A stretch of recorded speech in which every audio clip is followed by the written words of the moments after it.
Dominant Protector. Credit to the author. 881 hanggang 70. Ang mga pangalan po na nandito ay galing sa mga name generator. Kaya kung meron man pagkakatulad sa mga pangalan ng totoong tao o lugar, ito ay tunay na hindi sinasadya. Hindi, kung hindi ka aalis, iihi na lang ako sa pantalon ko. Patuloy ni Yasi. Ikaw. Lihim na sinumpa ni Jun ang panalo ka. Kung talagang umihi sina Yasi at Cheryl sa kanilang pantalon, gaano iyon kakulit? Wala na siyang maligo sa kuweba, paano niya gagawin kung mabaho silang lahat? Walang pagpipilian si Jun kundi ang lumabas ng kuweba, ngunit muling tumawag si Yasi, "Oy, paano ako iihi kung hindi mo kakaligan ang aking mga kamay?" Nagmura si Jun kay Yasi dahil sa pagiging problemado niya at ibinaba ang kanyang ulo, kinalas ang mga tali sa mga paa at kamay ni Yasi. Ang kuweba ay sobrang dilim at ang pamumula sa mukha ni Yasi ay tila pambihira at malambing. Nahawakan si Jun at inabot ang kanyang dibdib. Ang isang loli na may malalaking boobs ay mahirap hanapin. Gusto itong maramdaman ni Jun ngunit nagsalita si Yasi, "Huwag mo akong hawakan, maiihi ako sa pantalon ko kapag hinawakan mo ako." Ha! Tumalon si Jun at biglang huminto ang kanyang mga kamay sa ere. Pinandilatan niya si Yasi, "Bakit napaka-problema mo? Bilisan mo. Maiihi na ako sa pantalon ko." Hindi pinansin ni Yasi ang tanong niya at patuloy siyang hinihimok. Yumuko si Jun at umalis sa kuweba pagkatapos tumayo. Gusto niyang sumilip mula sa labas ngunit ang maliwanag na sikat ng araw sa labas ay sumasabay sa kadiliman sa loob, dahilan para hindi siya makakita ng kahit ano. Siya ay sumuko at pumunta upang suriin ang mga bitag at ang koponan ng mga baril. Pagkatapos niyang papuntahin si Terence dito, kailangan niyang tiyakin na mamamatay si Terence at nanatiling nakatago ang kanyang mga tauhan para hindi maging alerto si Terence. Walang masyadong puno sa bundok at mahirap itago ang kanyang mga tauhan. Maaari lamang silang magtago sa likod ng mga bato sa ngayon, umaasa na magagawa nilang tapusin si Terence sa isang atake. Sa kuweba, hindi nagmamadaling umihi si Yasi dahil tanging bag niya lang ang kanyang school. Bagamat kinuha ng mga lalaking nakaitim ang kanilang mga telepono, hindi nila inalis ang kanilang mga bag at nasa likod pa rin nila ito. "Yasi, anong ginagawa mo? Hindi ka ba iihi?" tanong ni Cheryl. Hindi nga ako nakainom ng tubig sa umaga, bakit kailangan ko pang umihi? Pinalabas ko siya para makapaghanda na kami. Hindi namin siya papayagang asarin kami ng ganyan." Nagsalita si Yasi habang mabilis niyang hinalukay ang mga bagay sa kanyang bag. Kumunat ang noo ni Cheryl, "May paraan ka ba para maiwasan ito?" "Oo. Hindi ko siya gusto at si Cheryl sis, first time mo binibigay kay Shield bro, paano mo maibibigay tong tanga?" Tumango si Yasi. "Bakit mo ako hinihila dito? Hindi ba dahil gusto mong ibigay ang iyong unang pagkakataon kay Terence?" Hindi alam ni Cheryl kung tatawa o iiyak habang nakatitig kay Yasi. Paano siya nakakapag-joke sa oras na ganito? "Nako, pero ako ang babae kaya dapat pumayag ka muna." Biglang sumigaw si Yasi, nahanap. Tiningnan ni Cheryl ang bagay na nasa kamay ni Yasi, ito ay isang pakete ng mga pad. Bigla niyang naintindihan ang plano ni Yasi ngunit nag-alinlangan siya, ganito mo ba siya lilinlangin? Gagana ba ito? Kahit na mukhang pipi ang Jun na iyon, hindi siya madaling malinlang, tama? Siyempre hindi natin siya malinlang ng ganito, pero paano kung dagdagan natin ito? Tusong ngumiti si Yasi at inilabas ang bote ng pulang tinte na binili nila kaninang umaga. Binuksan niya ang dalawang pad at mabilis na binuhusan ito ng tinta, tinapon ito sa isang sulok ng kuweba. Kumuha siya ng isang bote ng tubig at ibinuhos sa ibabaw, nagkukunwari na pumunta sila sa banyo. Napatulala si Cheryl. Ito ay gagana. Ngunit kung hindi nila titingnang mabuti, ito ay mukhang makatotohanan. Oh, hindi pa tayo tapos. Naglabas si Yasi ng isa pang dalawang pad, binuhusan ito ng tinte at isinuot sa kanyang pantalon. Shoo! What on earth? Nanlaki ang mga mata ni Cheryl, napakaraming tinte dito, gaano ba kadumi iyon? Cheryl sis, ito ay sa iyo. Halika, tutulungan kita. Kinuha ni Yasi ang isa at sinabi. Ako. Kailangan ko rin. Tumingin si Cheryl sa pad na puno ng pulang tinta at nakaramdam ng pagkasuklam. Cheryl sis, kung ayaw mong mawala ang virginity mo, maghintay ka muna, pwede nating hugasan lahat sa bahay. Hindi ito pinansin ni Yasi. Narinig ni Cheryl ang mga salita ni Yasi at tahimik na pinahintulutan siyang gawin iyon. Bagamat kakaiba ito, hindi niya maitatanggi na isa nga itong magandang ideya. Pagkatapos nilang gawin ang lahat, inayos ni Yasi ang kanyang bag at itinago ang tinta, tapos na. Bagamat nailigtas ng ideya ni Yasi ang kanilang pagkabirhen, nalungkot pa rin si Yasi nang maisip niya si Uncle Fredo. Yasi, kinaladkad namin si Uncle Fredo dito. Kung hindi namin niloko si June, hindi mangyayari ang bagay ngayon. Sa tingin ko may iisipin si Shield bro.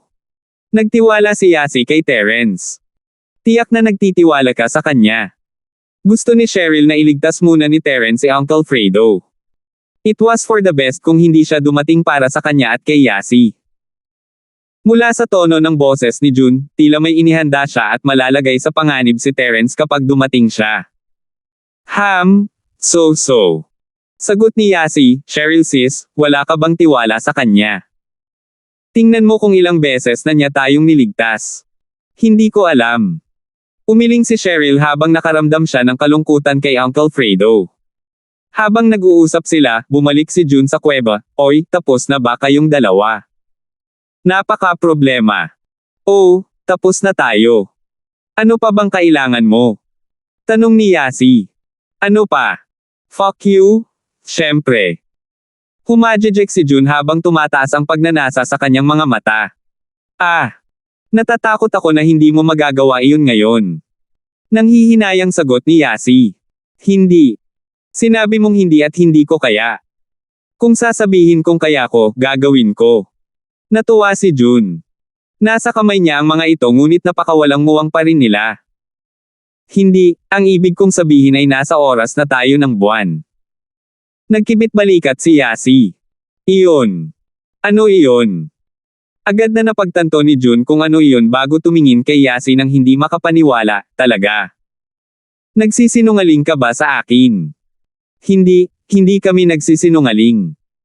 Umiling si Yasi, kung hindi ka naniniwala, tumingin ka doon. Pinalitan lang namin ang mga pad na iyon. Nakakunot ang noo ni June nang lumingon siya sa direksyong itinuro ni Yasi na may kaoy na hinala.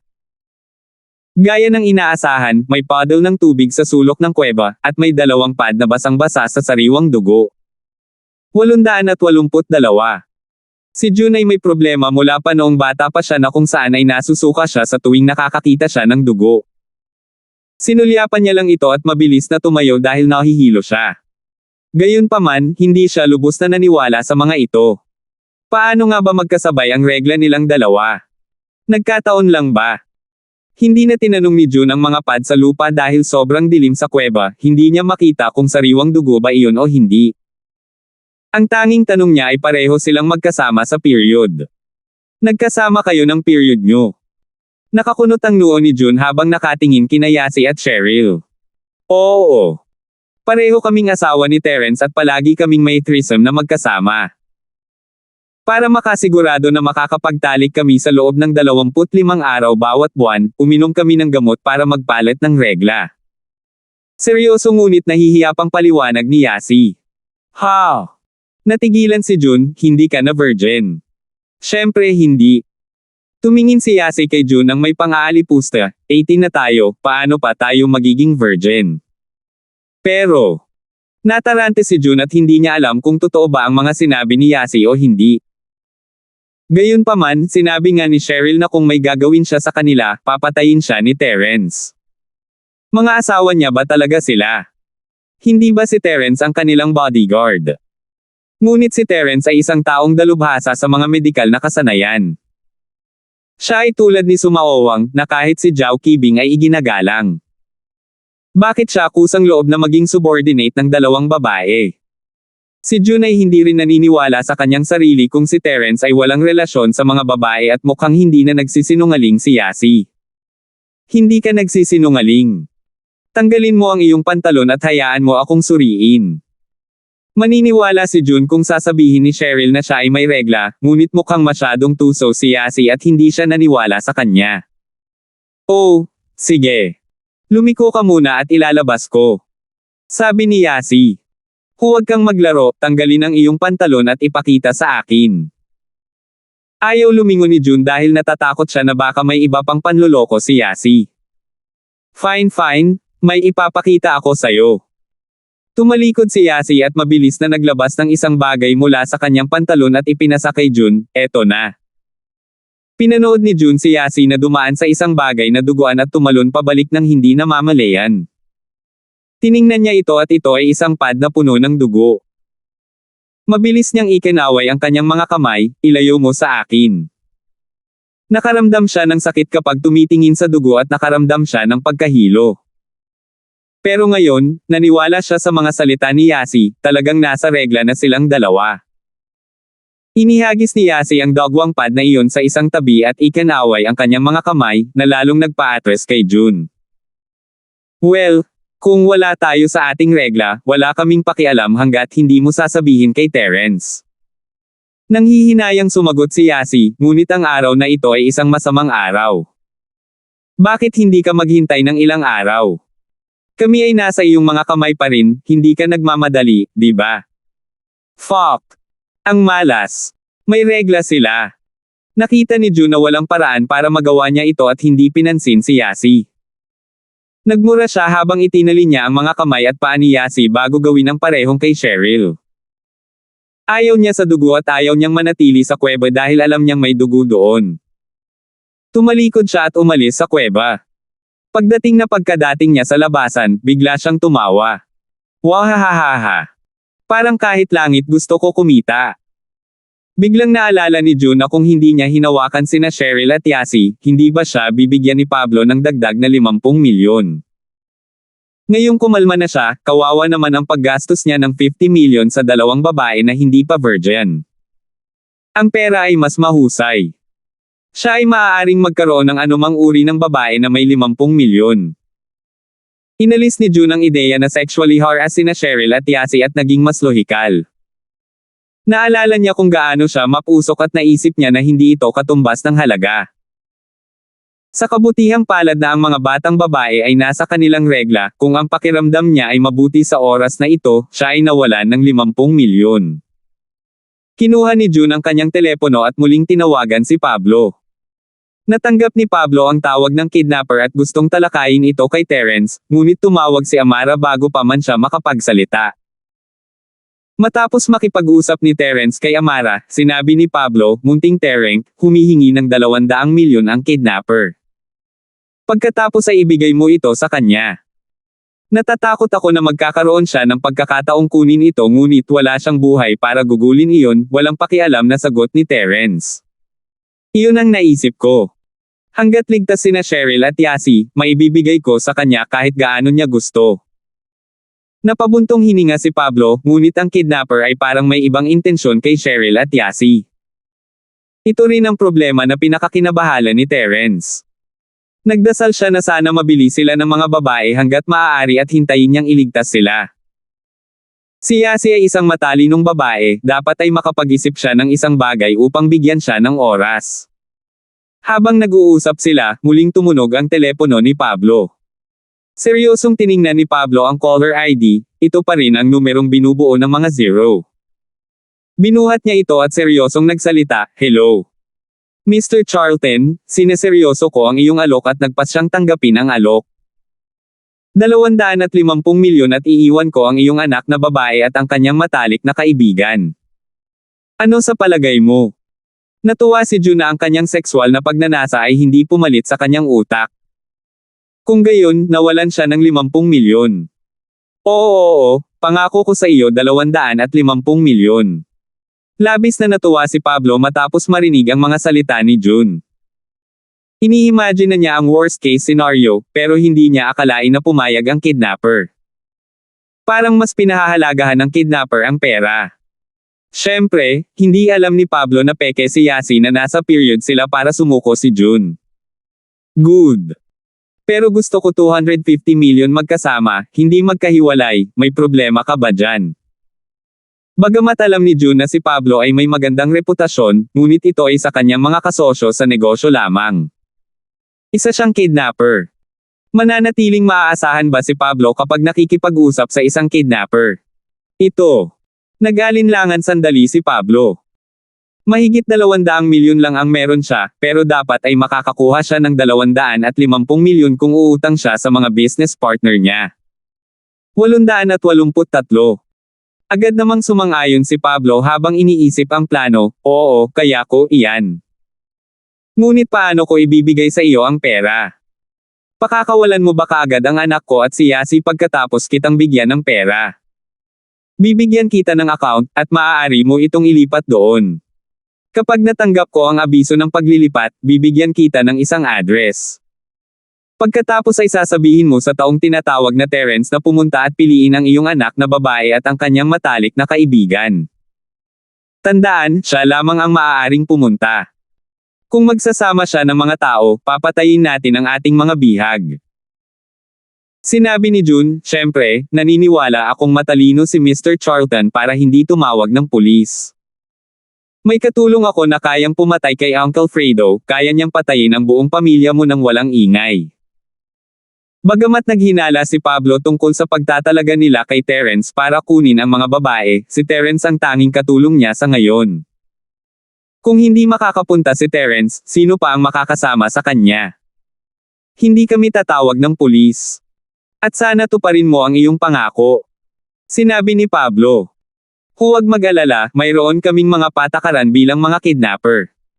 Tingnan mo kung gaano kami kapropesyonal, dapat kang maniwala na ginagawa namin ito para sa ikabubuhay.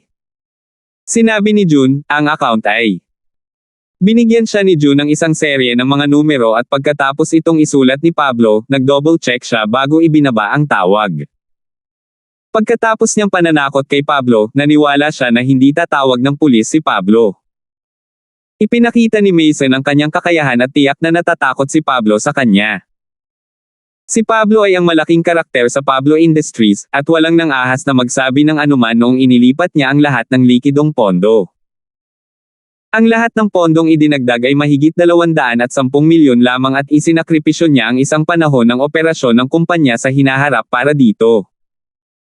Sa sandaling kinuha niya ang 210 milyon, ang Pablo Industries ay hindi magkakaroon ng kahit isang sentimo sa kanilang mga likidong pondo na mahalaga sa kanila. Ngunit, walang pakialam si Pablo. Ang kaligtasan ng kanyang anak ang pinakamahalagang bagay. Kahit na kailanganin niyang mag-quit sa CEO post at gamitin ang kanyang shares para mabayaran ito, hindi siya utol. Bagamat hindi alam ni Terence kung paano patakbuhin ang isang kumpanya, alam niya na nakamamatay para sa isang kumpanya ang kakulangan ng mga pondo sa likido. Nang makita niyang ilalabas na ni Pablo ang lahat ng pera, nagsalita siya, Tito Charlton, tutulungan kita sa pera. Ikaw. Nagulat si Pablo. Hindi niya alam na may negosyo sina Terence at Fatty Boy at hindi rin sinabi ni Cheryl sa kanya. Akala niya lang ay close sina Terence at Fatty Boy at hindi niya alam kung ano ang role ni Terence sa Miracle Dr. Larkin's Medical Company. Hanam. Inilabas ni Terence ang kanyang telepono at tinawagan si Fatty Boy, magkano ang pera mo sa iyong mga kamay ngayon? Boss. Cash. Bakit biglaan? Anong meron? May nangyari ba? Tanong ni Fatty Boy. Ito ay apurahan, sagot ni Terence. I can give you 30 to 40 millions of cash right now. We invested all the money from the auction on purchasing the production lines and building factory. Ang bago nating produkto ay hindi pa nabebenta kaya karamihan ng pondo ay nasa bodega bilang gamot. Paliwanag ni Fatty Boy. Hindi sapat ang 30 hanggang 40 milyon. Bumantong hininga si Terence. Hindi alam ni Terence na ang pera ay napakadali na nagastos at napakaraming pera ang napunta sa kumpanya ng gamot. Gusto ni Fatty Boy na ito ang maging pinakamalaki at pinakamahusay na kumpanya ng gamot, ang production line na binili niya ay ang pinaka-advanced sa buong mundo.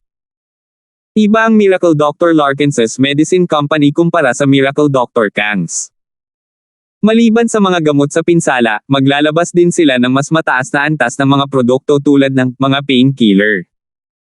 Kung maaari, gusto rin nilang makagawa ng pill of life extension at toxin cleansing.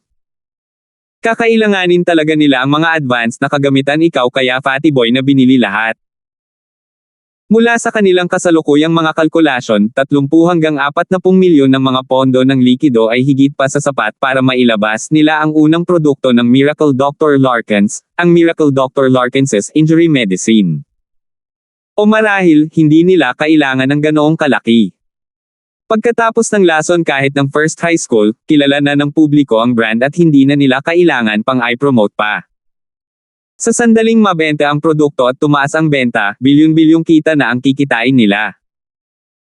Alam ni Terence na si Fatty Boy ay nagpaplano para sa kinabukasan ng kumpanya at hindi niya inaasahan ang kanyang pangangailangan para sa pera kaya apurahan kaya hindi sinira ni Terence si Fatty Boy. Boss, pwede bang humiram muna ako ng pera sa kapatid ko kung kailangan mo? Masasabi ni Fatty Boy na nagmamadali si Terence at nagmungkahi. Ayos lang, alam ni Terence na ang relasyon ni Fatty Boy sa kanyang kapatid ay hindi masyadong maayos at tinanggihan niya ang alok, mayroon ka bang numero ni Tommy? Ibigay mo sa akin at hihiram ako ng ilan sa kanya. I do? Give me a second. His number is 139. Binigyan ni Fatty Boy si Terence ng chain of numbers. Ni-record ito ni Terence at nag-dial. Iniingatan ni Tommy ang numero ni Terence ngunit hindi ganoon din ang ginawa ni Terence. Nang tumawag si Terence, labis na nagulat si Tommy. Bilang young master ni House Lane, alam niya kung gaano kahalaga si Terence kay House Lane. Sinubukan niyang maging kaibigan si Terence, ngunit hindi siya nagkaroon ng pagkakataon. May hindi magandang nangyari sa pagitan niya at ni Terence at hindi sila masyadong pala kaibigan sa isa't isa.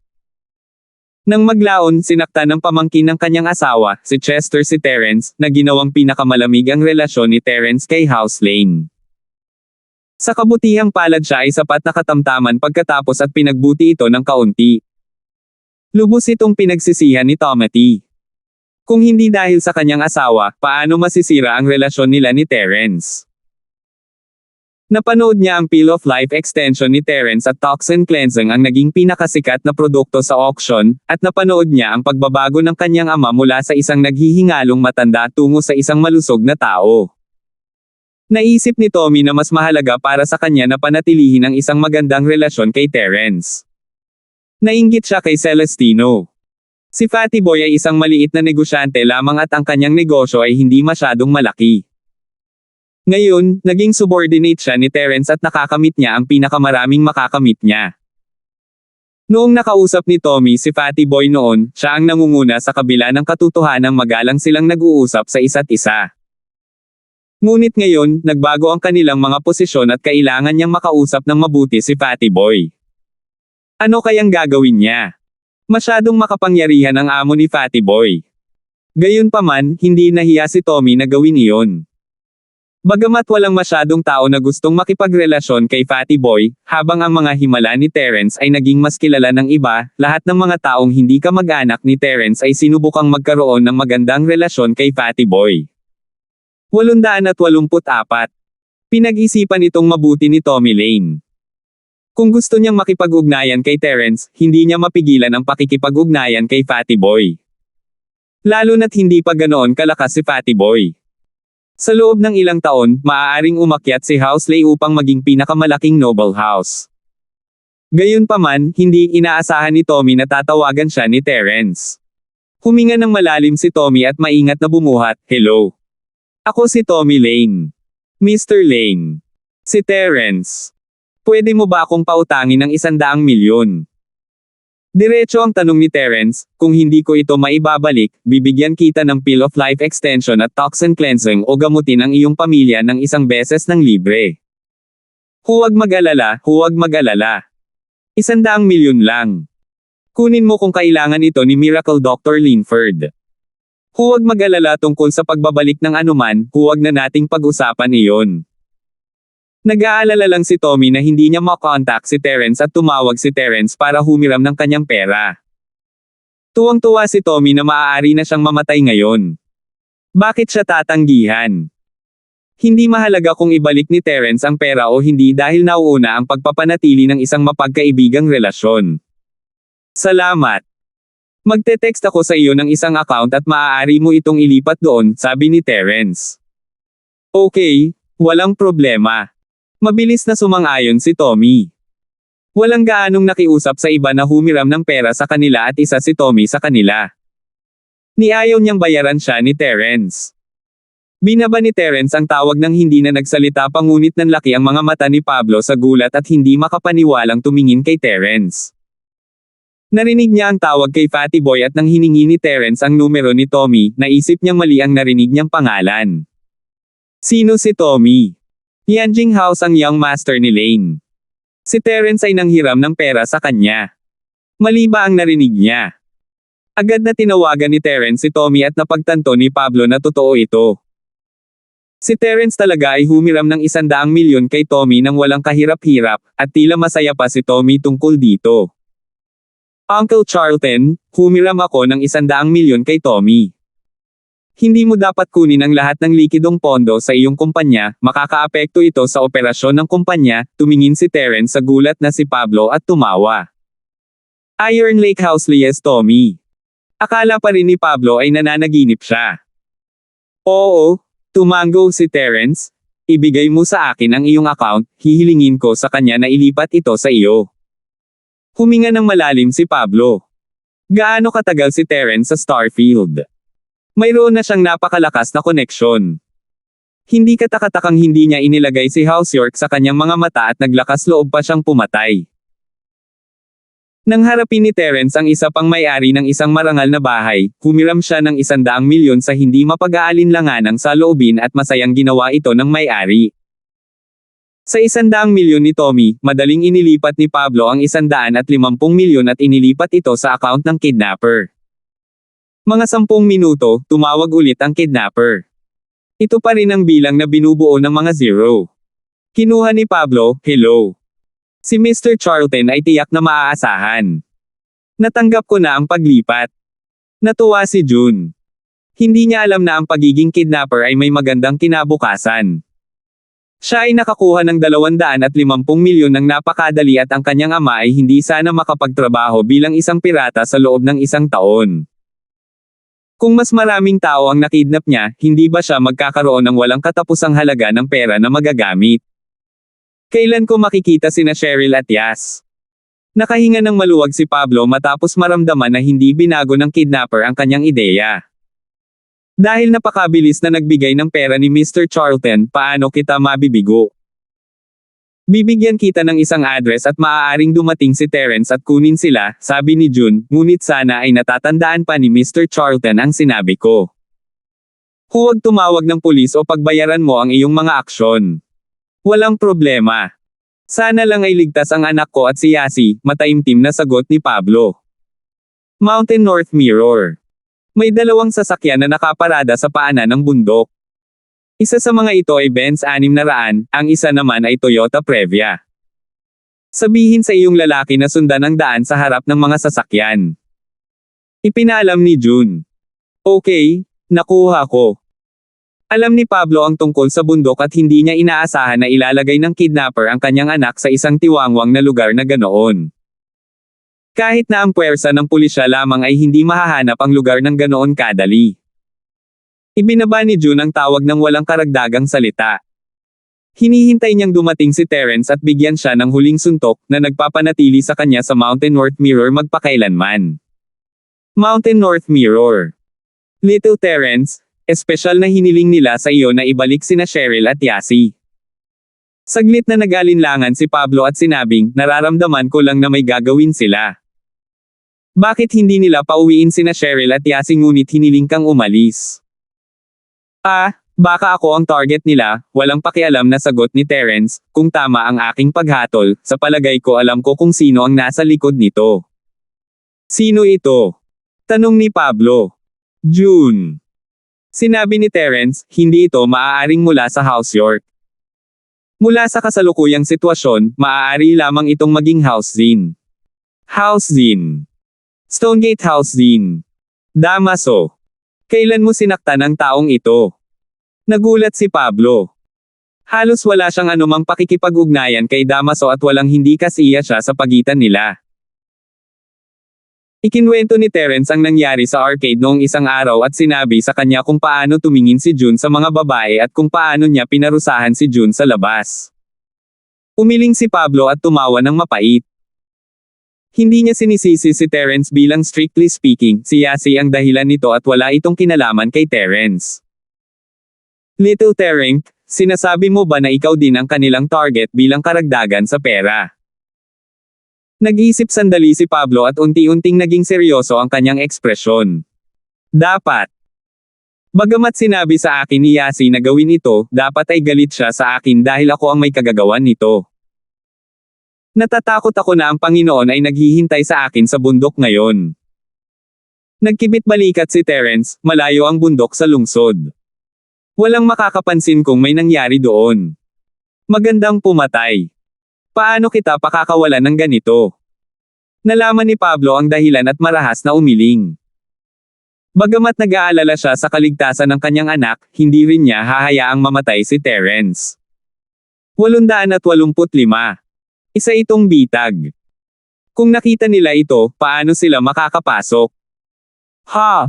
Theo Charlton, nagkamali ka ng ideya. Ibig kong sabihin ay walang tao doon kaya maaari kong patayin silang lahat, ngumiti si Terence at mahinang sumagot. Oh! Sigurado ka bang kaya mo yan? Narinig ni Pablo ang mga salita ni Terence at nagulat siya. Oo, kumpiyansa na tumango si Terence. Siya ay hindi kumpiyansa sa lahat. Ngunit dahil hindi niya maiwan doon sina Cheryl at Yasi, sinabi lang niya ito para gumaan ang pakiramdam ni Pablo. Maaari lamang sumama si Terence at tingnan kung ano ang nangyari. Walang makakatulong sa kanya sa Starfield sa ngayon at kinailangan ni Terence na makipaglaban ng direkta laban sa master na mayroon ang kalaban. Mabuti naman. Nawala ang pagdududa ni Pablo matapos makita ang pagtitiwala ni Terence, natatakot ako na hindi mo ito kakayanin. Mas magaan ang pakiramdam ko ngayon. Haha. Walang oras na mawawala, Theo Charlton, pupunta na ako, hindi na nagsalita pa si Terence at naglakad na patungo sa mansyon. Woof woof. Si General Wilson ay nagpakita at tumahol sa likod ni Terence. Huminto si Terence sa kanyang kinatatayuan. Bigla siyang tumawa at kumaway kay General Wilson, ikaw, sumama ka sa akin. Hindi ba katulong ito? Sino ang makakaisip na ito ay isang Golden Division dog? Mahuhuli niya sila sa pamamagitan ng pagsorpresa sa kanila ng aso. Hindi nilabag ni Terence ang kondisyon dahil ang isa ay aso, hindi tao. Tuwang-tuwang ikinawagwagwag ni General Wilson ang buntot nito at sinundan si Terence. Hindi alam ni Pablo na si General Wilson ay isang aso ng Golden Division at naisip niya na dinala ito ni Terence para tumulong sa paghahanap sa mga babae. Noong huling pagkakataon sa Mountain Shuangyan, isinama ni Terence si General Wilson upang subaybayan ang pabango ni Cheryl. Sumakay si Terence sa Yellow Beetle ni Yasi, itinakda ang destinasyon sa Mountain North Mirror at sumugod doon kasama ang aso. Sa panig ni Amara, hindi siya kumilos matapos tanggihan ni Terence ang alok. Ang kanilang kalaban ay isang mataas na ranggo na master, at hindi niya alam kung tutulong ba siya o magiging pabigat sa kanya. Dahil sinabi ni Terence na hindi niya siya kailangan, makapaghintay lang si Amara sa istasyon ng pulis. Sa kabutihang palad ay hindi ginamit ni Pablo ang kanyang mga koneksyon para i-pressure ang pulis sa pagkakataong ito. Bumalik siya at wala ng balita. First time ni Terence sa lugar na ito at hindi niya alam na may bundok pala dito. Ito ay isang medyo mapanglo na lugar. Walang mga kabahayan ang naninirahan sa paanan ng bundok at walang mga gusali. Iilan lamang ang babala ng pag-iingat sa sunog, bawal pumasok, at mga babala tulad ng delikadong umakyat. Hindi kalayuan doon ay dalawang sasakyan ang nakaparada at sila ang binanggit ni June. Bumaba si Terence sa kotse at hinimas ang ulo ni General Wilson, magkahiwalay tayong kumilos mamaya. Kumilos sa tamang pagkakataon, naiintindihan mo. Matapos mag-level up si General Wilson, naging mas makatao ito habang tumatango. Ngunit, hindi alam ni Terence kung naiintindihan nito o hindi. Akala niya ay hindi ordinaryo ang aso bago ito nag-level up, at ngayon ay pakiramdam niya ay lalo itong naging matalino. Ang mga matarik na riles ng bundok ay walang halaga kay Terence at hindi pa banggitin si General Wilson. Hindi man lang ito nanatili sa track habang tumatalon sa pagitan ng mga bato at troso, mabilis na naglaho. Dumating si Terence sa tuktok ng bundok at nakita niyang may ilang tao na nakatayo sa bakanteng lupain na malayo sa kanya. Isa sa kanila ay si June. Ang isa pang nasa katanghaliang gulang na lalaki na nakasuot ng puting roba ay tumabi sa kanya. Matangkad siya at nakatayo doon na parang isang haligi. Dalawang bodyguard na nakaitim ang nakatayo sa likod ni June. Si Cheryl at Yasi ay nasa lupa sa magkabilang gilid ng bodyguard na nakatali ang kanilang mga kamay at paa. Nakahinga ng maluwag si Terence. Kung mukhang hindi sila nasaktan. Terence, sa wakas nandito ka na.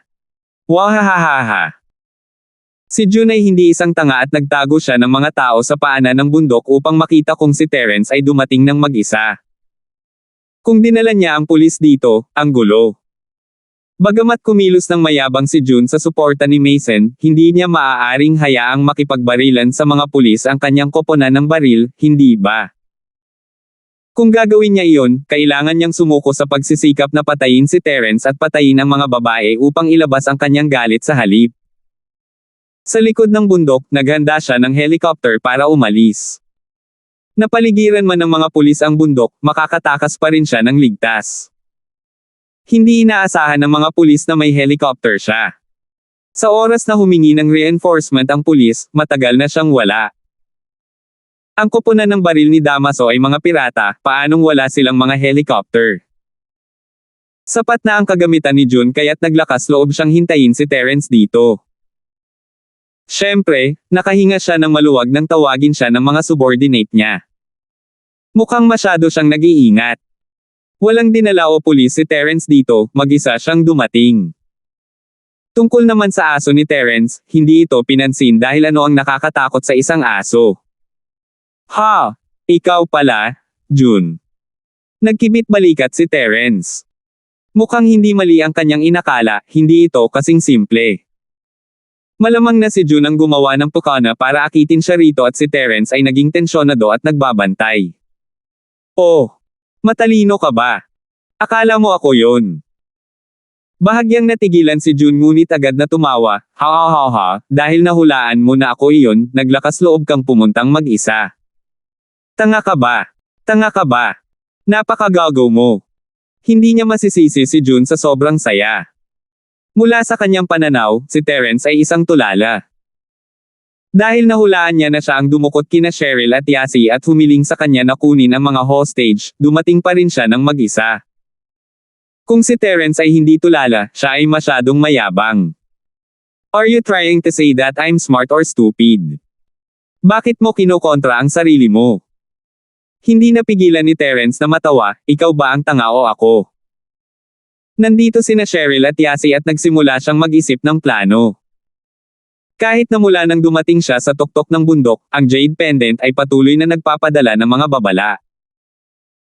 Nangangahulugan ito na ito ay lubhang mapanganib dito ngunit hindi niya alam kung saan nagkukubli ang mga panganib.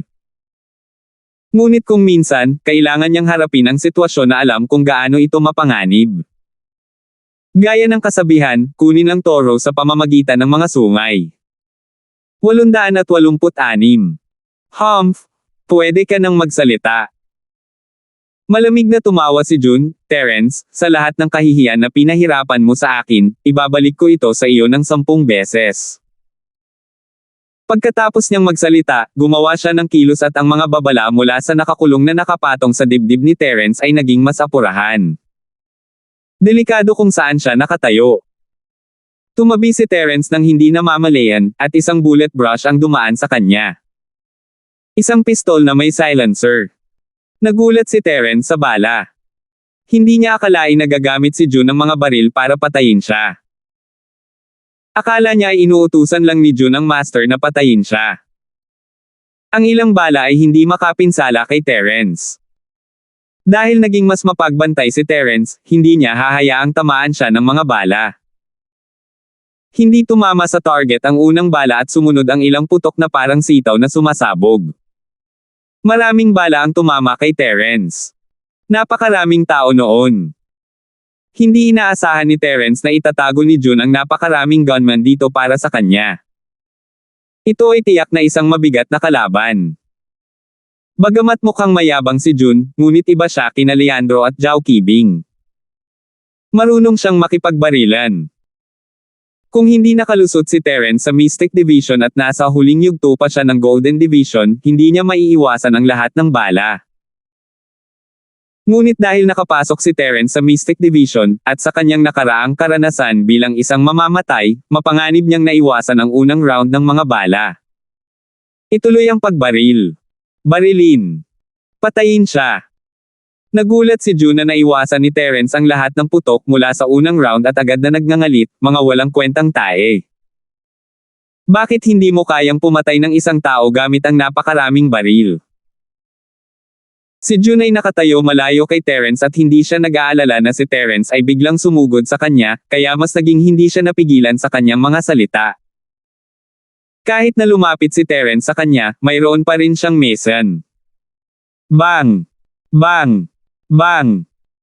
Muling tumunog ang mga putok ng baril, ngunit isang aksidente ang nangyari sa pagkakataong ito. Ouch! Isang nakakadugo na tili ang tumunog kasabay ng mga putok ng baril. Isang nakakamuflage na Mama Meryl ang pinalipad mula sa pinagtataguan niyang bato na bumagsak sa lupa. Nanginginig ang kanyang katawan ng ilang segundo bago tumulo ang dugo sa kanyang baba at tumigil sa paggalaw. Ang biglaang pagbabago sa sitwasyon ay nagpatigil sa lahat. Nanlamig si June, gayon din si Mason, at ang dalawang bodyguard ay nanlamig din. Natigilan ang lahat ng nakatagong gunman. Hindi nila akalain na ang kasama nilang nakatago ay naging isang rocket, bumaril sa hangin mula sa likod ng bato na parang isang rocket na nakakabit sa kanyang puwitan. Ngayon siya ay nasa lupa, hindi alam kung siya ay buhay o hindi. Ngunit nang sila ay natulala at natarante sa mga nangyayari, naulit ito. Ouch! Isa pang tili, isa pang miyembro ng firearms team ang naging totoo sa kanyang Superman na pangarap habang siya ay bumaril sa langit at bumagsak. Sa pagkakataong ito, hindi man lang kumikibot ang kanyang katawan at hindi nila alam na patay na ito o hindi. Anong nangyari? Anong nangyari? Terence, nagdala ka ng mga katulong. Naging alerto ang ekspresyon ni June. Gaano man siya katanga, alam niyang may aksidente, at dapat itong may ugnay kay Terence. Hindi, umiling si Terence, talagang hindi. Sinabi mo sa akin na pumunta ako ng mag-isa, at ginawa ko. Pero, mahinahong nagsalita si Terence at napatulala si June. Hindi naman sa hindi siya naniwala sa mga salita ni Terence dahil hindi mahalaga kung aminin man ito ni Terence o hindi. Ang parehong partido ay gumawa ng kanilang mga hakbang at hindi na kailangang magsinungaling si Terence sa kanya. Ngunit itinanggi ni Terence na nagdala siya ng mga katulong na lalong ikinalito ni June. Nang matarante si June, isa pang lalaki ang naging Superman, bumaril sa langit at bumagsak sa lupa. May katulong siya. Pero hindi tao. Kumunat ang noo ni Mason at sinabing, isa siyang physical style specialist. Bagamat ang kanyang mga lakas ay atake at depensa, ngunit ang kanyang paningin ay hindi masyadong maganda at nagbigay kay June ang kanyang paghatol batay sa kanyang nakikita.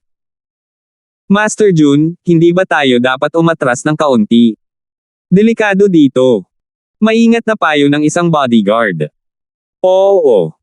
Natakot si June at hindi na nang ahas na manatili pa rito. Siya ay umatras hanggang sa siya ay nasa likod ni na Cheryl at Yasi, gamit ang mga babae bilang kanyang kalasag. Sina Cheryl at Yasi ay nasa sabik na makitang dumating si Terence upang iligtas sila. Bagamat naisip ni Cheryl na masyadong mapanganib para sa kanya na pumunta, ngunit bigla siyang nakaramdam ng seguridad nang makita si Terence.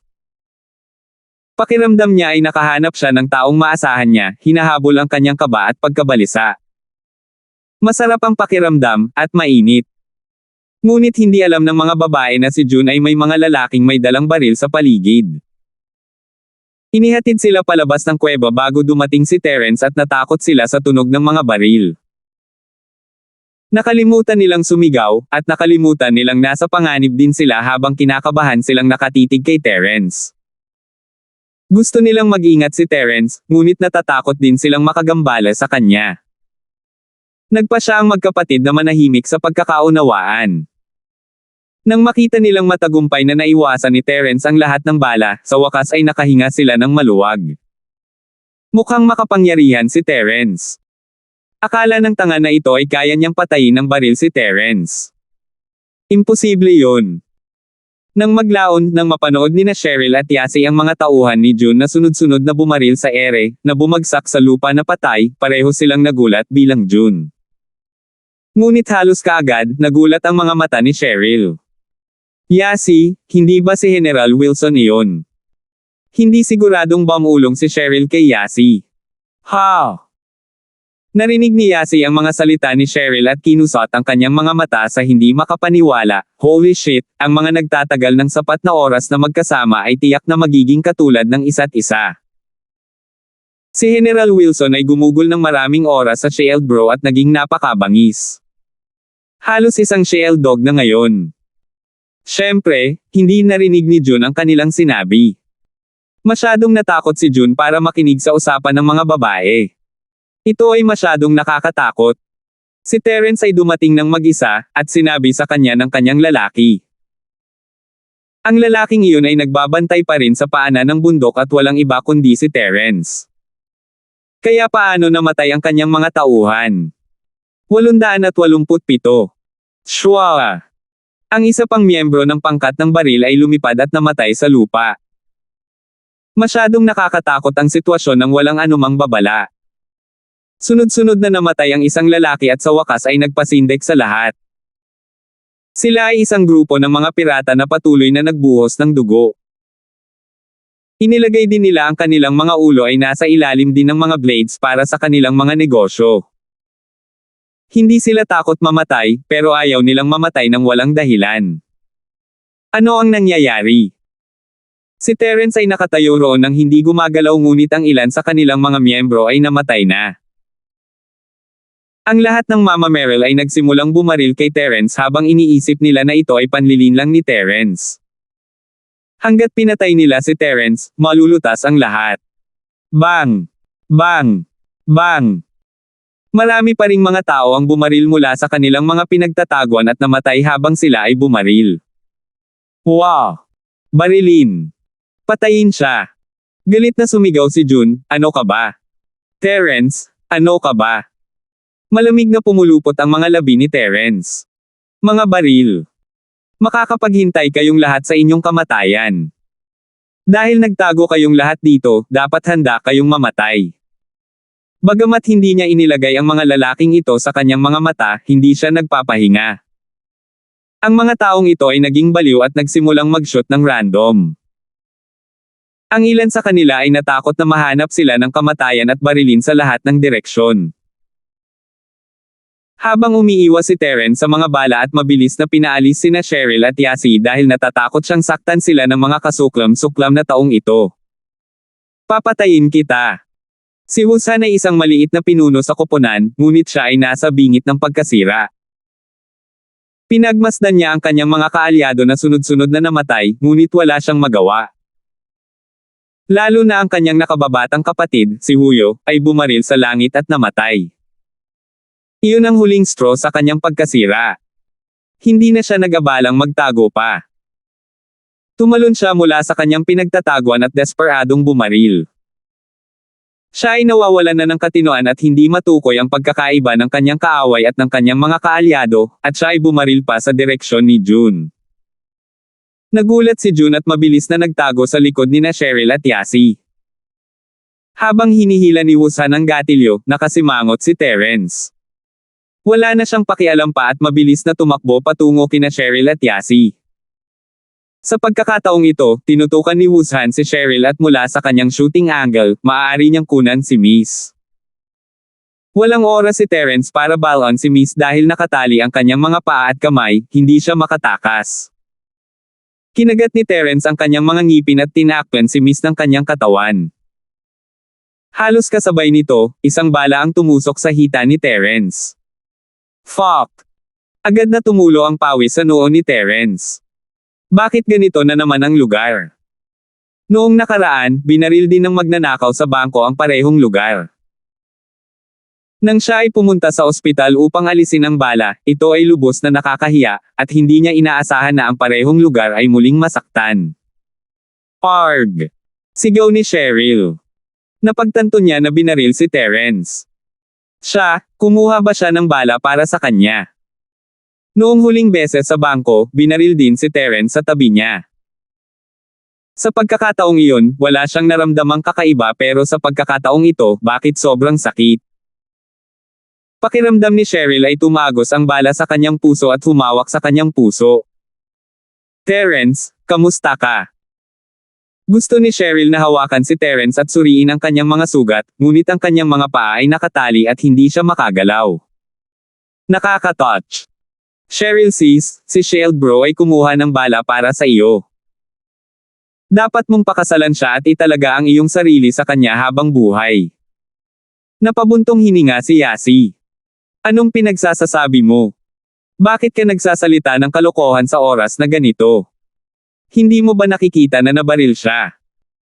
Narinig ni Cheryl ang mga salita ni Yasi at hindi niya alam kung iiyak o matatawa. Hindi niya alam kung sinasadya niyang iwasan ang tanong o nag-aalala lang siya sa pinsala nito, ayaw niyang isipin na pakasalan si Terence. Gayunpaman, lihim na nag-isip si Cheryl. Kung sinabi sa kanya ni Terence na ibigay ang sarili sa kanya, gagawin ba niya? Gagawin niya. Marahil ay gagawin niya. Ngunit paano ito posible? Oh, si Shield bro ay isang doktor, ito ay mabuti, hindi natarante si Yasi. Nakita niya na nakatayo pa rin si Terence nang walang pag-ungol, alam niyang ayos lang si Terence. Mabuti nga si Terence dahil isa lang itong bala. Tama si Yasi. Siya ay isang doktor mismo at sa sandaling nakuha niya ang bala, pinili niya ang lugar na tamaan. Iniwasan niya ang mga buto at ugat, kaya ang bala ay tumama lamang sa kanyang mga kalamnan. Bale hindi agad naalis. Kung hindi yun ang kaso, hindi niya magagawang sundan ang mga magnanakaw sa kotse at inagaw ang kanilang mga baril pagkatapos na barilin noong nakaraang pagkakataon. Ngunit sa ngayon, walang oras si Terence na mag-alala tungkol sa kanyang mga pinsala. Isang beses nanginginig ang kanang kamay at may lumitaw na pilak na karayom sa pagitan ng kanyang mga daliri. Si Wusan ay baliw at dapat niya itong ibagsak sa lalong madaling panahon. Hindi inaasahan ni Terence na ang mga nasasakupan ni Jun ay napakahina. Paano sila natakot? Sa totoo lang, hindi naman sila masyadong mahina. Araw-araw silang pumapatay para sa pera sa dagat at mas malaki pa sa basketball ang kanilang loob. Ngunit ang sitwasyon ngayon ay masyadong nakakatakot. Hindi sila natatakot na palakol hanggang mamatay, at hindi rin sila natatakot na tamaan ng bala sa ulo, ngunit ito ang unang pagkakataon nilang makita ang kamatayan ng Superman, at ito ay masyadong nakakatakot. Gagawa na sana si Terence ngunit bago pa niya maitusok ang kanyang karayong kay Wusan, tumalon si General Wilson sa kung saan. Mabilis siyang lumukso sa likod ni Zon Wusan at hinawakan ang likod ni Wusan gamit ang mga paa nito. Katulad ng lahat ng kanyang mga kaalyado, si Wusan ay bumaril sa hangin at bumagsak sa lupa. Cheryl sis, purihin ang makapangyarihang General Wilson.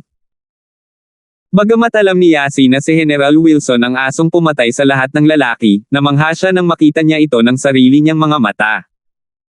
Nanlaki din ang mata ni Cheryl sa gulat. Tiningnan niya ang asong mayroon siya sa loob ng 10 taon at nagtaka, paano ito nangyari? Bakit hindi niya napansin na napakabangis ni General Wilson? Nagbago ba ito matapos itong pagalingin ni Terence noong huling pagkakataon? Sa wakas ay naunawaan ni Jun kung paano namatay ang kanyang mga tauhan. Sipa ng aso ang pumatay sa kanila. Hindi ba baliw ang mundong ito? Isang Golden Division. Aso. Baka sa mukha ni Mason ang pagtataka. 888. Matagal nang sikat si Mason, ngunit hindi niya narinig na ang mga aso ay maaaring magtanim noon, ito ay gininto ang paghahati. Aso pa ba yon? Sa wakas ay napagtanto ng iba pang mga lalaki mula sa pangkat ng mga baril kung ano ang umatake sa kanila. Inilipat nilang lahat ang mga baril sa kanilang mga kamay mula kay Terence patungo kay General Wilson. Gayunpaman, si General Wilson ay medyo maliit na target at ito ay tumalon pabalik-balik, papalapit sa likod ng isa pang lalaki. Hindi man lang namalaya ng lalaking iyon ang nangyayari at siya ay binaril hanggang sa mamatay ng kanyang mga kakampi. Bago siya namatay, hindi niya pa rin maintindihan kung bakit hindi siya sinipa hanggang mamatay ng aso, pero binaril hanggang mamatay ng kanyang team. Tinatreto ba nila siya bilang aso? Sinundan ni General Wiwo ang pattern ng mga hit at flexible na nilaktawan mula kaliwa pa kanan. Ang isa pang ilang lalaki mula sa pangkat ng mga armas ay namatay sa ilalim ng mga baril ng kanilang sariling mga tao at ang iba sa kanila ay sinipa hanggang mamatay ni General Wilson. Master Ma, patayin mo ang aso. Bilisan mo at patayin mo. Si Jun ay sumigaw sa takot. Hindi niya akalain na ang isang aso ay sapat na makapangyarihan upang pumatay ng mga tao. Tumango si Mason at humakbang pasulong sa pagtatangkang patayin si General Wilson, ngunit hinarang ni Terence ang kanyang daan. Ako ang kalaban mo, tumingin si Terence kay Mason at mahinahong nagsalita. Hindi niya matukoy kung saang dibisyon si Mason dahil ang antas ng kakayahan ng isang physical style specialist ay hindi makikita sa dami ng lakas nila. Sinanay nila ang kanilang katawan upang umaban, at hindi alam ni Terence kung gaano kalakas ang kanyang katawan. Gumawa ka, hindi ka kalaban sa akin, sumulyap si Mason kay Terence at sumagot ng may pang-aalipusta. Hindi mo ba malalaman kung susubukan mo? Ngumiti si Terence, marahil ay tama ka. Hindi ako kalaban mo. Ngunit kapag nakapatay ka ng mga halimaw na may pagkakaiba sa antas, maaaring maswerte kang magkaroon ng ilang critical na strike. Ano ang critical na welga? Anong pagkakaiba ng antas?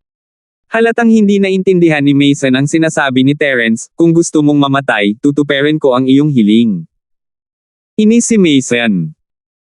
Alam niya kung gaano kahalaga sa kanyang amo ang mga lalaki ng mga firearms team. Bagamat ang mga taong ito ay nagtrabaho para sa House Zin, ang karamihan ng swerte na nakuha nila ay napunta sa kanyang sariling amo. Iyon ang dahilan kung bakit gustong patayin muna ni Mason si General Wilson dahil ayaw niyang pumatay ito ng mas maraming tao, ngunit hindi siya binigyan ni Terence ng pagkakataon. Napuno ng galit ang kanyang puso. Alam niya na imposibleng iligtas ang kanyang mga tauhan nang hindi muna humarap kay Terence. Malamig na pinandilatan ni Mason si Terence. Kung hindi niya mailigtas ang mga lalaking iyon, ilalabas niya ang kanyang galit kay Terence. Sa isang iglap, sumabog to the max ang aura ni Mason. Gayunpaman, ang aura ng isang pisikal na master ay mas mahina kaysa sa isang espiritual na master. Ang enerhiya ni Terence ay sumabog din sa isang iglap. Ang aura ng peak ng unang yugto ng Mystic Division ay mas malakas pa kaysa kay Mason, ang peak ng middle stage ng Mystic Division. Ang rurok ng gitnang yugto ng Mystic Division. Alam ni Terence na hindi na niya kayang magpanggap na isang tigre. Mas mataas ng isang level sa kanya ang kalaban niya, paano niya ito ipagyayabang? Bagamat ang isang espiritual na estilo ng master ay magiging mas malakas kaysa sa isang pisikal na master, sa ilalim lamang ng sitwasyon na sila ay nasa parehong antas. Kahit na ang isang espiritual na estilo ng master sa tuktok ng unang yugto ng Mystic Division ay nakipaglaban sa isang pisikal na estilo ng master sa gitnang yugto ng Mystic Division, ito ay magiging mahirap. Ngunit kung siya ay isang bersyon ng isang master sa tuktok ng gitnang yugto ng Mystic Division, siya ay may mas mababang tsansa na manalo. Si Terence ay nasa parehong sitwasyon ngayon. Hindi pa nakilala ni Terence ang isang master na mas malakas kaysa sa kanya. Mabigat at seryoso ang kanyang mga ekspresyon habang nakatitig kay Mason, handang lumaban. Tugatog ng unang yugto ng Mystic Division. Nakita ito ni Mason at nagulat, bagaman mas makapangyarihan ka ng bahagya kaysa sa matandang bagay na iyon na si Fredo, wala itong silbi. Mamamatay ka ngayon. Habang nagsasalita siya, kumilos si Mason. Bigla niyang tinapakan ang lupa at tinutukan ang dibdib ni Terence gamit ang kanyang mga palad. Nag-aaral muna siya ng depensa bago ang pag-atake at walang kaayusan sa kanyang mga pag-atake. Ipinaglaban niya ang kung anong meron siya at hindi niya alam na isiniwalat niya ang lahat ng kahinaan ng kanyang katawan. Bumagsak ang ekspresyon ni Terence. Hindi siya naglakas loob na kunin ang suntok mula sa gayong master. Ang pagpoposisyon ni Mason ay naguguluhan din sa kanya. Anong klaseng galaw yan? Nakipaglaban siya na parang ayaw na niya sa buhay niya dahil ang pag-atake lang niya ay hindi pinoprotektahan ang pinakamahalagang acupuncture point sa kanyang katawan. Hindi ba siya natatakot sa sneak attacks? Ngunit bago pa malaman ni Terence ang estilo ng pakikipaglaban ni Mason, hindi siya nang ahas na kumilos. Nang sinimulan ni Mason ang pag-atake, mabilis na umatras si Terence at halos hindi nakaiwas sa pag-atake. Duwag. Nakita ni Mason na tumakas lang si Terence at malamig na tumawa. Ang kanyang higanting katawan ay naging isang itim na anino at sumugod patungo kay Terence. Gaya ng inaasahan ng isang physical style master na nasa tuktok ng gitnang yugto ng Mystic Division. Ang katawan ni Mason ay hindi pa malapit kay Terence dahil sa malakas na hangin mula sa kanyang paggalaw ay sumakit na ang mukha ni Terence. Kumunat ang noo ni Terence. Hindi mainam na magtago lamang, ngunit ayaw din ni Terence na kalabanan si Mason. Ang kapangyarihan ni Mason ay naaninag sa pamamagitan ni Uncle Fredo. Mabilis na nag-isip si Terence kung ano ang maaari niyang gawin. Mamatay ka na. Nakita ni Mason na lalong umatras si Terence, napalakas ang loob niya habang sumisigaw. Ang kanyang mga kamay ay nakakuyong sa mga kamao at muling hinampas ito kay Terence. Alam ni Terence na hindi na siya makakapagtago. Ang pagtatago ay hindi ang paraan upang malutas ang problema. Sa pagkakataong ito, hindi na nagtago si Terence bagkus ay tumayo siya roon, na para bang naghihintay siya ng suntok. Malamig na tumawa si Mason na para bang nakita niya si Terence na binugbog hanggang sa isang tumpok ng malambot na laman. Hindi ako natatakot na hindi ka umatake, natatakot akong magtago ka pa. Si Mason ay hindi natatakot sa isang palihim na pag-atake at nag-aalala na si Terence ay nakikipaglaro sa kanya ng taguan. Siya ay isang cultivator ng ikawalong antas ng Golden Shield at ang kanyang mga buto ay kasing lakas ng tanso. Ang mga karaniwang pamamaraan ay hindi makakasama sa kanya maliban kung ang kalaban ay mahahanap ang kahinaan ng kanyang kalasag at masira ito. Ngunit paano ito mahahanap ng mga ordinaryong tao? Kahit ang kanyang amo ay hindi alam kung nasaan iyon, hindi pa banggitin si Terence. Si Mason ay hindi nang ahas na maging napakayabang kung siya ay haharap sa isang taong may mas mataas na dibisyon, ngunit si Terence ay isang antas na mas mababa sa kanya at si Mason ay hindi natakot. Hindi mahalaga kung si Terence ay nagsanay ng espiritual o pisikal. Hanggat ang tao ay hindi masyadong tactical, hindi sila maaaring gumawa ng scratch kay Mason. Siyempre, hindi alam ni Terence na nag-practice si Mason ng Golden Shield. Kung alam niya, hindi siya magtetake ng risk. Ang pangalawa bago dumapo ang mga kamao sa kanya, gumalaw si Terence. Bigla siyang tumalon na parang araw sa busog, nilampasan ang ulo ni Mason at lumitaw sa likod ni Mason. 889. Gaano man kalakas at kalakas si Mason, hindi siya mabilis. Gumawa ng ganoong conclusion si Terence pagkatapos na obserbahan ang nakaraang dalawang pag-atake. Si Chinggong ay isa sa mga lakas ni Terence kaya nagpasya siyang gumamit ng sneak attacks para manalo. Isang kasinungalingan na gusto niyang labanan si Mason ng direkta. Kung ginawa niya iyon, banibilasan lang niya ang kanyang kamatayan. Haha, mamatay ka. Natuwa si Mason habang inaakala niyang malapit ng dumapo ang kanyang mga kamao kay Terence, ngunit biglang natuklasan na nawala si Terence sa kanyang harapan. Natigilan si Mason, ha? Nasaan ka? Dito. Ang mga salita ni Terence ay sinundan ng isang napakalaking putok ng dumapo ang kanyang mga kamao sa gulugad ni Mason. Ginamit ni Terence ang lahat ng kanyang lakas at napakinabangan ang kung ano ang mayroon siya para saktan si Mason ng husto sa loob ng isang suntok. Kung si Mason ay isang Earth Division Master, ang suntok ni Terence ay magbibigay lamang ng isang gasgas. Ngunit ngayon ay mayroon lamang isang antas na pagkakaiba sa pagitan nila, kahit na hindi siya nagawang patayin ni Terence, maaari niyang pahirapan si Mason mula rito. Ito ay pamamaraan ni Terence. Sumilip pa kay Mason at mamamatay siya. Bagamat si Mason ay may mas mataas na ranggo, hindi ba ayos lang kung hindi niya kalabanan si Mason ng direkta?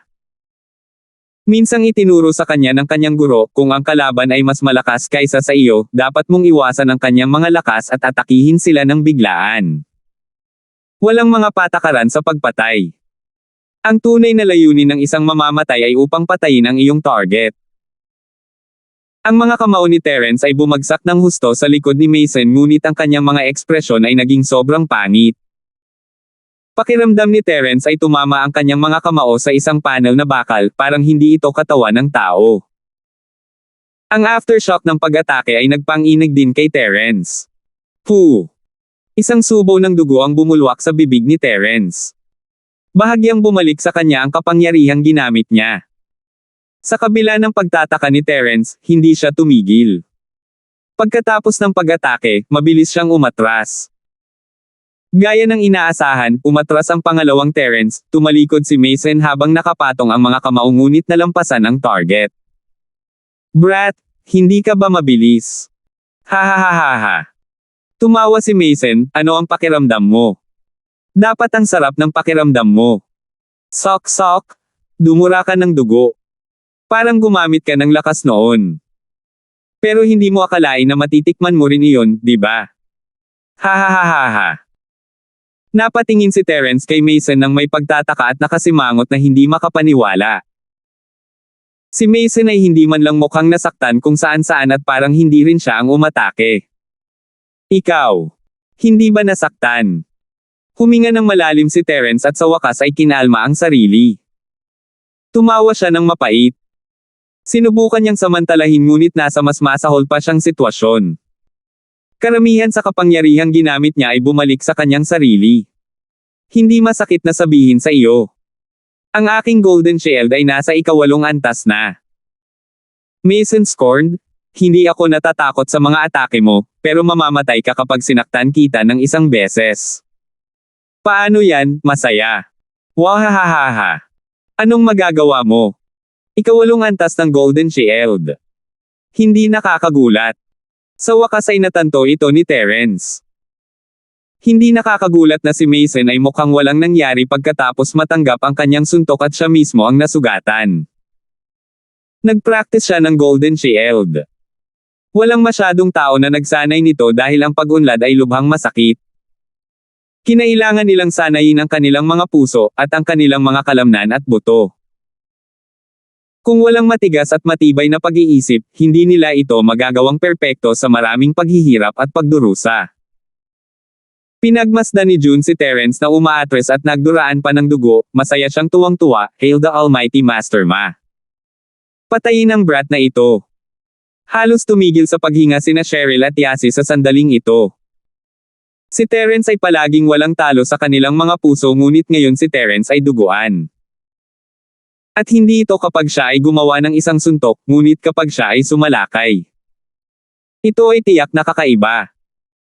Bagamat kakaiba sina Cheryl at Yasi, ngunit ngayon alam na nila na mas malakas si Mason kaysa kay Terence. Hindi man lang mukhang nasaktan si Mason. Terence. Sumakit ang puso ni Cheryl nang makita niyang nasugatan si Terence. May bala pa ang hita niya. Alam ni Cheryl na kung hindi dumating si Terence para iligtas siya, hindi siya masasaktan at hindi niya kailangang labanan si Mason. Bakit kailangan niyang protektahan siya? Para ba ito sa $30,000 na sweldo? Hindi niya kailangang gawin ito. Ha! Ngumiti si Terence kay Miss at pinunasan ang dugo sa kanyang bibig, papatayin ko sila at iuuwi kayong dalawa. Sa isang iglap, lumuha ang mga mata ni Cheryl at bumuhos ang mga luha ng hindi mapigilan, siya ay palaging napakabait sa kanya. Okay. Galit na tumango si Cheryl, sabay tayong uuwi. Patayin mo ako. Nakakatuwa, mahinang ngumuso si Mason nang marinig ang mga salita ni Terence, tatayo ako dito at hahayaan kang saktan ako, kaya mo ba akong patayin sa ganoong paraan? Maingat na tiningnan ni Terence si Mason at pinag-isipan kung ano ang magagawa niya.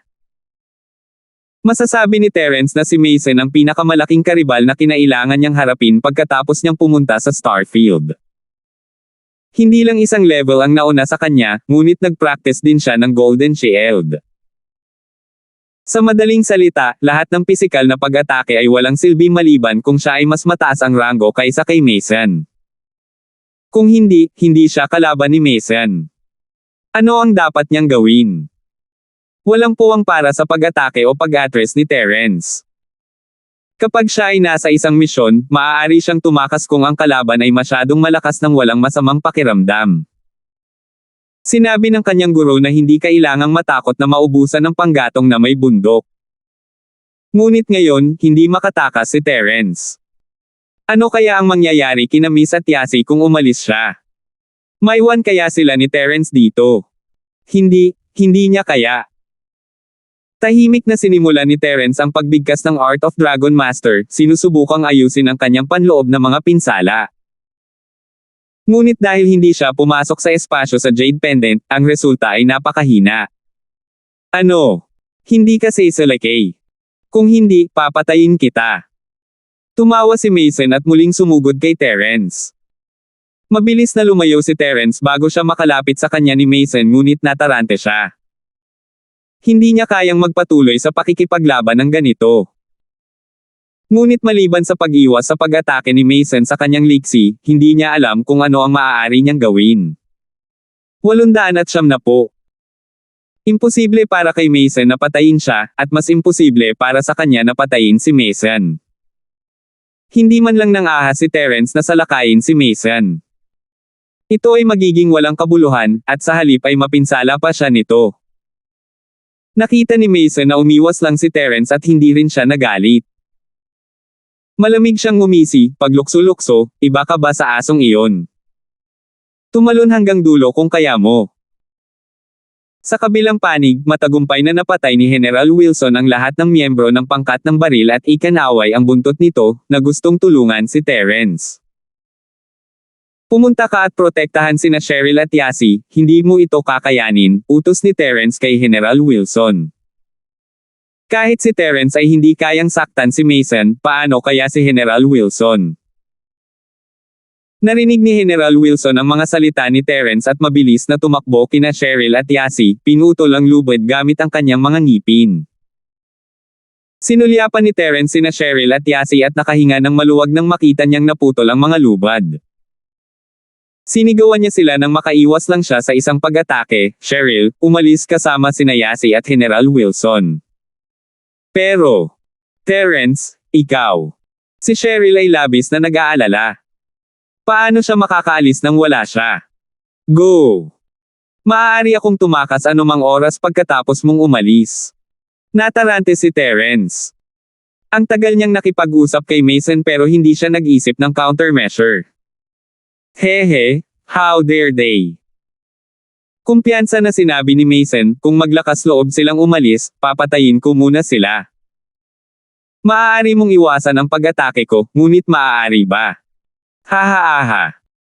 Narinig ni Terence ang mga salita ni Mason at kumunat ang noo, mapipigilan lang niya ang planong iyon. Mukhang hindi tanga si Mason. Alam niya na walang saysay para ipagpatuloy niya ang pakikipaglaban kay Mason pagkatapos na mawala ang mga babae. Mananatili siya kung nandito ang mga babae. Gayunpaman, walang ibang paraan si Terence para dito. Tama si Mason. Madali siyang pumunta at patayin sina Cheryl at Yasi dahil hindi siya natatakot sa mga palihim na pag-atake ni Terence, at walang magawa si Terence sa kanya. Hihintayin ka naming sabay na umuwi. Narinig ni Cheryl ang mga salita ni Mason at nakahinga ng maluwag. Ayaw niyang umalis. Kung hindi siya aalis, mas secured siya dito. Shield bro fighting. Patayin ang hanggal na higanting ito. Tumawag din si Yasi. Humph. Malamig na sumingot si Mason ngunit ayaw niyang seryosohin ang mga salita ng dalawang batang babae.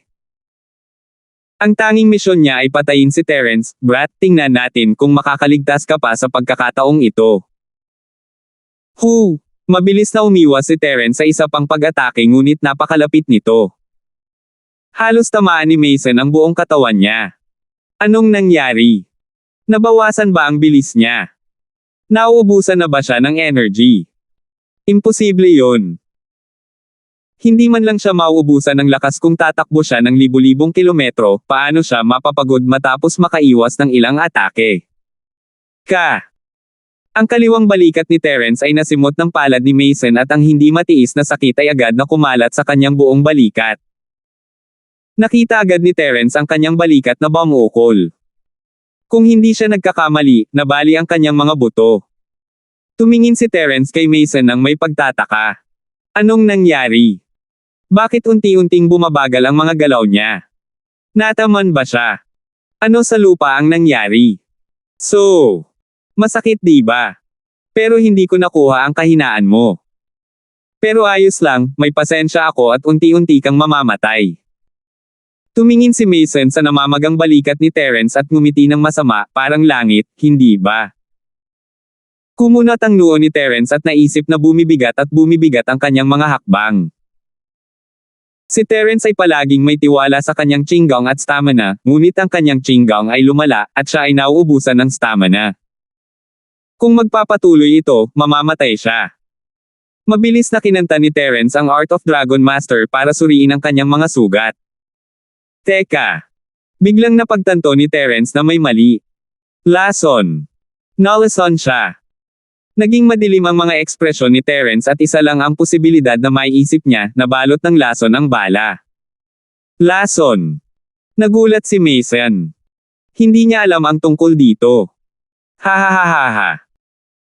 Narinig ni June ang mga salita ni Terence at biglang tumawa ng masaya, akala ko ba hindi ka natatakot sa lason?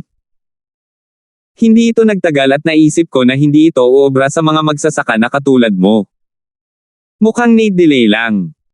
At naisip ko kung bakit ka naging tanga, ang lason pala. Wahahaha.